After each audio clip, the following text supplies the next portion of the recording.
আল্লাহ নবী বেশাক হায়াতুন নবী, আল্লাহ নবীকে যখন আমি আপনি সালাম দিই, নবী পাক সালামের জবাবটা দিয়ে থাকেন।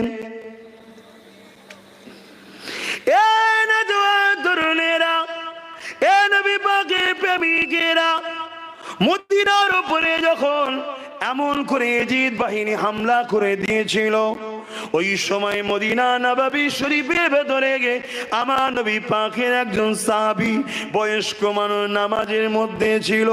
তিনি বেরোবার আগে ইজিদ 10,000 সৈন্য পাঠিয়েছিল মদিনার উপরে হামলা করবে বলে।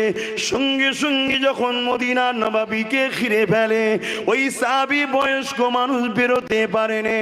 তাই জানকে বাঁচাবার জন্যে ওই সোনারি যে জালি রয়েছে, ওর ভেতরে যে কামরাটা, ওটা হলো আম্মা জান আয়েশা হুজুরের ঘর।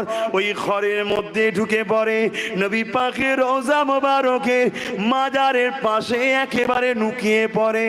এ যুবকেরা, পরে যখন তুর্কি বাহিনীরা, আহলে সুন্নাতুল জামাতের সৈন্যরা ইজিদ বাহিনীকে হাঁটিয়ে দিয়ে আল্লাহ নবীর মদিনা নববী শরীফের ইজ্জতকে যখন ফিরিয়ে আনে, ওই সময় সাহাবী ওখান থেকে বেরিয়েছিল, বেরিয়ে বলেছিল, আমি জানকে বাঁচিয়ে 3 দিন ওখানে লুকিয়েছিলাম।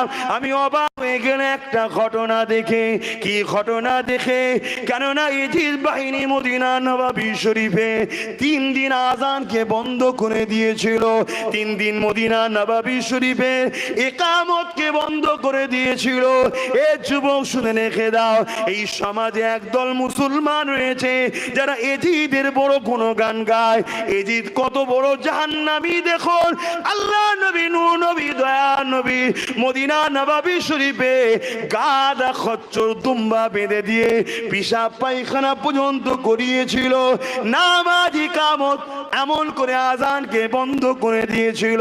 ওই সাহাবী বলতে লেগেছে, আমি অবাক হয়ে গেলাম, মদিনা নববী শরীফের ভেতর থেকে, রওজা মোবারকের ভেতর থেকে প্রতিটা টাইমে টাইমে আযান, ইকামত, নামাজের আওয়াজ আসতো। আরো জোরে বলুন সুবহান।